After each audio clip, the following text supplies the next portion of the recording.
Quero agradecer pela acolhida, me sinto em casa e estou aberto a convites para comer, para jantar. Eu não tenho muitas exigências não. Eu estou com muita fome, como até arroz, até frango assado. Não tem problema. Mas eu quero agradecer, de fato, fui bastante acolhido, estou sozinho aqui, minha esposa e minhas filhas estão bem longe, acho que uns 2.000 quilômetros daqui. Então, os irmãos devem imaginar que não é fácil, mas essa acolhida, o suporte do pastor Auricimar tem me ajudado a passar por esses dias. Eu quero compartilhar então um pouco daquilo que Deus ministrou ao meu coração e espero e desejo que seja algo rico também para os seus corações. Abra sua Bíblia, por favor, no livro de Eclesiastes, capítulo 10, verso 10. Eclesiastes 10, verso 10. É apenas um verso. Nós vamos ler todos juntos nessa versão mais comum, que é a versão revista e atualizada de Almeida, mas depois eu vou trazer uma outra versão para clarear um pouco mais o entendimento. Eclesiastes 10, 10 diz assim a palavra do Senhor: se o ferro está embotado e não se lhe afia o corte, é preciso redobrar a força, mas a sabedoria resolve com bom êxito. Vamos todos ler juntos, a uma só voz, fortes, bonitos e respeitando a pontuação. Vamos lá, todos. Se o ferro está embotado e não se afia o corte, é preciso redobrar a força, mas a sabedoria resolve com bom êxito. Uma outra versão diz assim: se o machado está cego e sua lâmina não foi afiada, é preciso golpear com mais força. Agir com sabedoria assegura o sucesso. Que Deus aplique essa palavra aos nossos corações. Eu penso que nós temos passado por um tempo, um momento, que é hora de uma reflexão. Não é só no que diz respeito à nossa nação. Eu não tenho muita esperança de que as coisas vão mudar. Não confio em homens, não confio em homens. Mas uma reflexão pessoal, porque nós somos a nação. E lendo esse texto, eu pensei sobre a experiência da frustração. Você já deve ter vivido algo assim. Você deve saber o que é frustração. E se você nunca se frustrou, você levanta a sua mão, que eu vou orar por você, para que Deus mande uma frustração bem grande para a sua vida.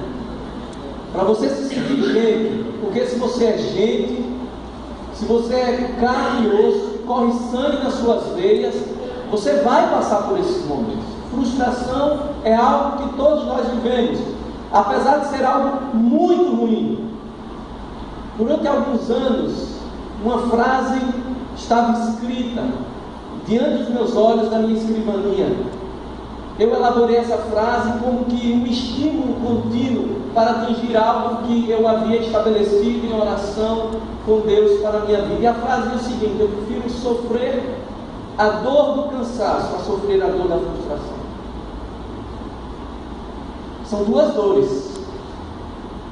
Dor é sempre dor. Alguém já disse que a minha unha encravada dói mais do que o seu câncer, porque só nós sabemos o tamanho da nossa dor. Mas a dor do cansaço, apesar de ser uma dor, é aquela fadiga que vem, mas uma boa noite, ou um bom final de semana, ou um mês de férias, faz você recuperar. Mas a dor da frustração não, ela é uma dor mais profunda. Ela pode até gerar dor física, mas ela vai mais a fundo, ela vai mais no íntimo, ela desce ao coração do homem. E apesar de você e eu sermos pessoas diferentes e nós reagirmos às situações de modos bastante diferentes, há pelo menos alguns princípios comuns na frustração que todos nós passamos. Primeiro, quando nós nos frustramos, nós somos tomados por um sentido de desvalia, nós começamos a nos sentir não valorizados. inferiorizados. Sentir que investimos muito na nossa vida em algo que não trouxe resultado. E essa frustração gera um abatimento. E esse abatimento gera um desânimo. E esse desânimo gera uma incredulidade da vida, uma incredulidade das pessoas e até mesmo a incredulidade de Deus. Quantas vezes nós nos frustramos com algo que estava plantado no nosso coração, algo não deu certo, e nós, lá no fundo do coração, quisemos dizer a Deus que Ele era o responsável por isso. Quantas vezes a pessoa frustrada é tomada por todo esse sentimento, e quando esse sentimento de incredulidade evolui, ele gera algo que todos nós conhecemos bem, porque tem sido uma peste nos nossos dias, algo chamado de depressão. A pessoa deprimida, ela desiste. Enquanto em todas as outras doenças o homem luta até o fim para viver, a depressão é a pior das doenças, porque na depressão a pessoa desiste de viver. Ela torna-se incrédula. E tudo ali começou com a frustração, com aquele senso de perda. E daí surgem as questões, e nós começamos a nos questionar e a lançar questões ao mundo e às pessoas e a Deus, os porquês. Por quê? Por que eu estou passando por isso? Porque apesar de investir tanto na vida de um filho, de uma esposa, de um marido, as coisas não fluíram? Porque eu investi tanto na vida de um filho e hoje ele está fora da igreja? Porque eu investi tanto num casamento que se acabou? Porque eu investi tanto num relacionamento, numa amizade e eu fui traído? Porque eu invisto tanto em mim, pessoalmente, na minha carreira, mas as coisas não fluem, as portas não se abrem, se fecham? Porque nós investimos tanto de nós mesmos na igreja e a igreja parece também não crescer? Por quê? Você já deve ter feito estas perguntas para você mesmo ou para Deus. Surgem os porquês, as questões. Salomão, no texto que nós acabamos de ler, estabelece uma relação muito clara entre a sabedoria e o sucesso. É preciso agir com sabedoria para obter sucesso. E sucesso aqui, não pensem que estou falando de teologia da prosperidade, mas sucesso aqui é o oposto do fracasso, é o oposto da frustração, é a convicção final de ter investido algo e obtido uma resposta positiva.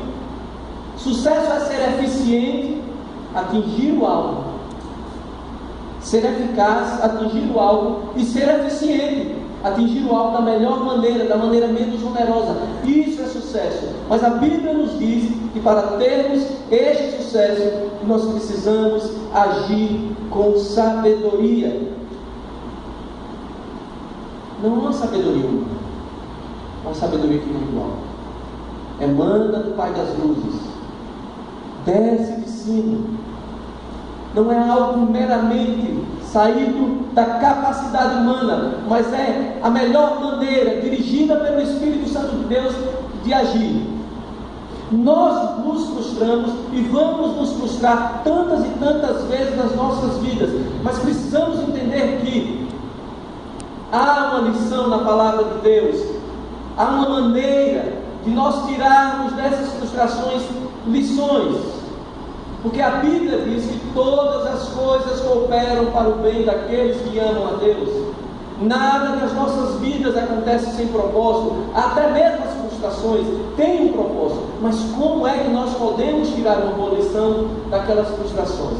Porque a frustração, ela gera uma energia terrível, tremenda dentro de nós. Se nós dirigirmos essa energia para dentro de nós mesmos, nós vamos nos amargurar, nos tornar ressentidos.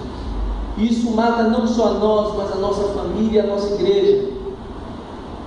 Hebreus 12:15 diz: não haja alguma raiz de amargura que brotando nos perturbe, e por meio dela muitos sejam contaminados. Você sabe muito bem, animar uma pessoa é muito difícil, mas desanimar 100 pessoas é muito fácil.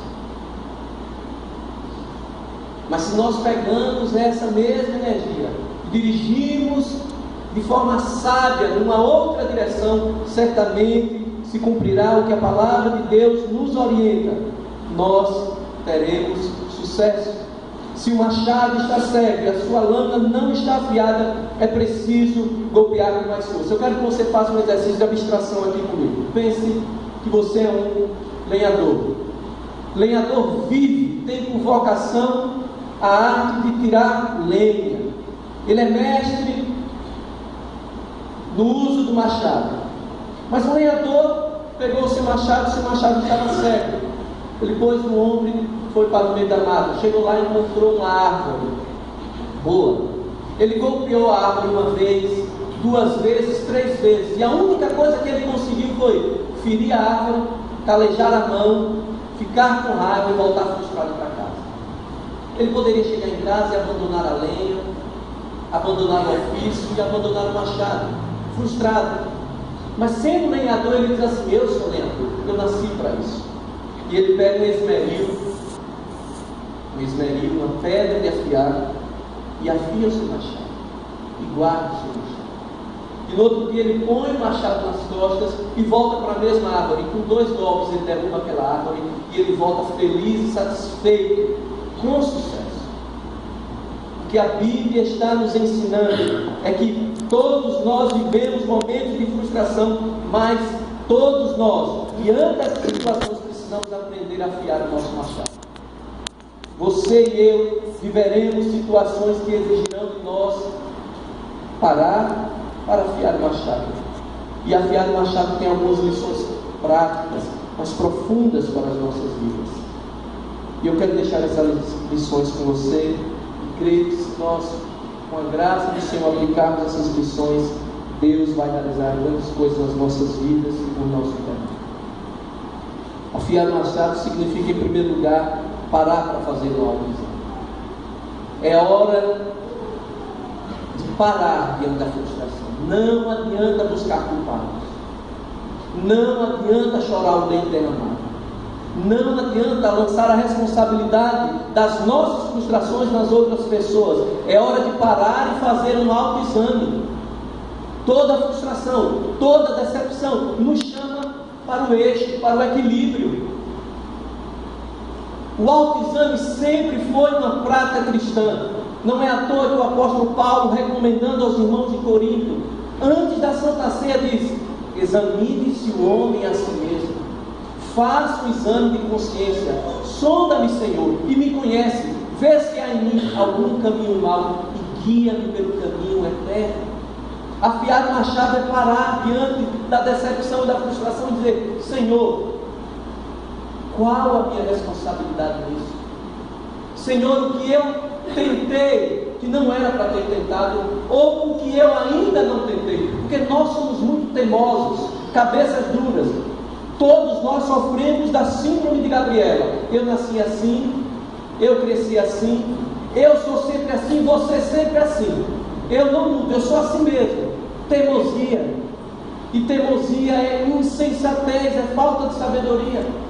É hora de parar e dizer: Senhor, onde é que eu errei? Onde eu posso mudar? Porque quantas vezes nós estamos insistindo num filho, num esposo, numa esposa, e não vemos mudança na vida dele, porque nós estamos usando o método errado. Muitas vezes usando a palavra certa, mas falando da maneira errada.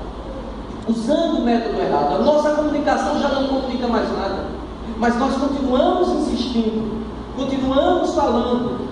Por que não parar e dizer: Senhor, até que o que eu estou falando é verdade, mas eu não estou me fazendo entender para essa pessoa. Faz um autoexame. Provérbios 3, 5 a 6 diz assim: confia no Senhor de todo o teu entendimento, confia no Senhor de todo o teu entendimento e não se apoie no seu próprio entendimento. Reconhece o Senhor em todos os teus caminhos e Ele endireitará as tuas veredas. Autoexame: Senhor, eu errei, Senhor, eu estou errando, mas corrija a minha direção, corrija o meu caminho. difícil é afiar o machado. Mas afiar o machado também tem outra lição para nós. Afiar o machado é planejar segundo a direção de Deus. É melhor planejar do que se esforçar cegamente.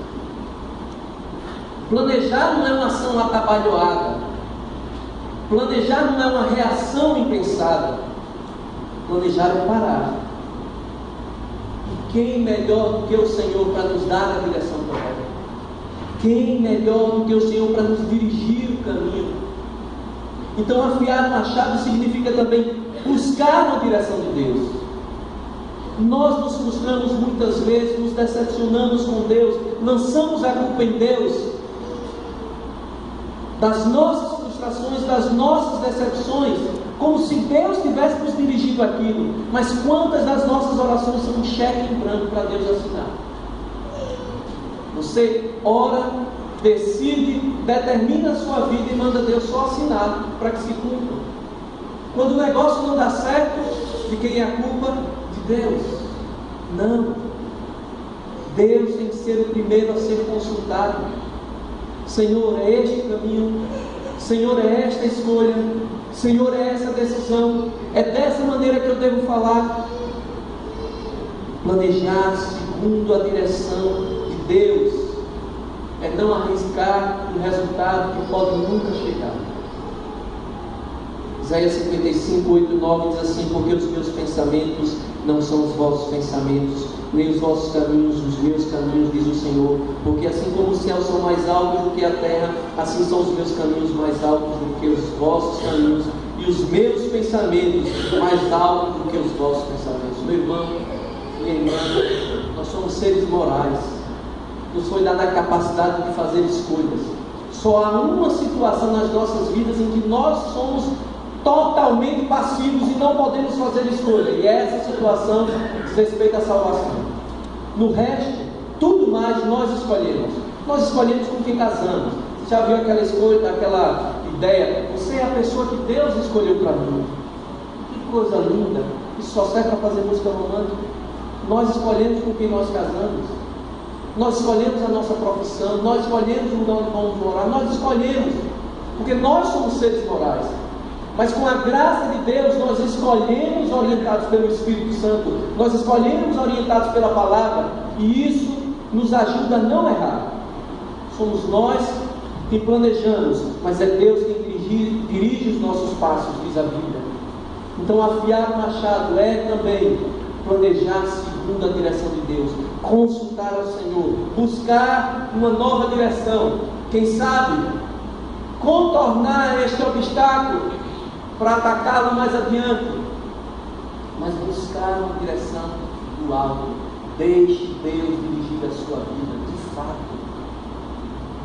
E por fim a gente entende que afiar o machado é recomeçar com qualidade e com diligência. É certo que recomeçar é muito mais difícil do que começar. Tudo na vida. Recomeçar é sempre mais difícil. Porque quando nós começamos, nós temos uma bagagem. Essa bagagem se chama sonho, esperança. Mas na hora de recomeçar, nós temos outra bagagem muito pesada: medo, frustração, o medo de dar tudo errado, o medo de recomeçarmos e repetirmos o mesmo sofrimento. Medo. Recomeçar é de fato muito mais difícil. Mas se nós recomeçamos dirigidos pelo Senhor, e se nós recomeçamos depois de termos feito um exame de consciência e confessarmos o nosso erro, meu irmão, creia que a direção que Deus deu é essa que você vai caminhar, e é essa que vai levar você ao sucesso. Recomeçar com o Senhor é diferente do que recomeçar sozinho. E se nós queremos recomeçar, se nós paramos para afiar o nosso machado, é preciso recomeçar com qualidade e com diligência. Ir até o fim, não desistir. Você e eu não precisamos desistir daquela árvore que está posta para nós derrubarmos, mesmo que o machado esteja afiado. Basta parar para afiar o machado. Josué 9 diz: mandei eu ser forte e corajoso, não temas nem te espantes, porque eu sou contigo onde quer que andares. Josué tinha que recomeçar. Moisés não estava presente mais. Josué tinha um desafio, quem sabe, mais difícil que o de Moisés, que era dar posse da terra, dividir a herança entre aquele povo judeu. A gente sabe que o judeu até hoje gosta muito de dinheiro. Imagine naquela época dividir terra entre judeus e irmãos, que confusão não era. Ele tinha medo, mas ele ia recomeçar na direção do Senhor. Ele não precisou abandonar a missão, e nós também não precisamos abandonar. Eu não sei o que é que Deus plantou no seu coração, eu não sei o que é que Deus estabeleceu para a sua vida. Quem sabe as coisas ainda não fluíram. Quem sabe o momento agora, o momento de você parar, examinar a sua vida, buscar a direção divina e recomeçar com qualidade e diligência até que você consiga derrubar a sua alma. Que Deus aplique essa palavra no seu coração e que nós possamos, diante das frustrações, nos dispormos a afiar o nosso machado. Queria orar por você.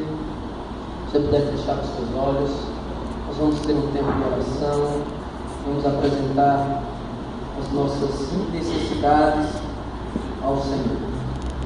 Qual é o nome desse seu machado que está cego? Qual é o nome? Apresenta ao Senhor. Ó Deus amado, nós bendizemos o Teu nome. Nós sabemos que todos nós temos situações, vivemos situações nas quais o nosso machado perde o fio, cega, e nós nos frustramos, nos cansamos. O Senhor sabe quando já pensamos em desistir de algo, mas hoje nós entendemos, se chegamos num ponto em que o nosso machado cegou, é a hora de afiar esse machado. Eu não sei qual é o machado dos meus irmãos, que nome esse machado tem, mas nessa hora eles estão apresentando para o Senhor. E eu peço que o Senhor nos ajude a afiar esse machado. Eu peço que em nome de Jesus o Senhor nos ajude, ó Deus, a fazer um exame de consciência, a compreender uma nova direção para as suas vidas e a recomeçar com a graça do Senhor. Que o Senhor nos dê a graça de voltarmos à mata, derrubarmos a árvore e voltarmos para casa felizes, ricos da Tua graça e da Tua bondade. Em nome de Jesus. Amém. Quero convidar você a ficar de pé. Eu vou impetrar a bênção. Depois a gente passa a palavra.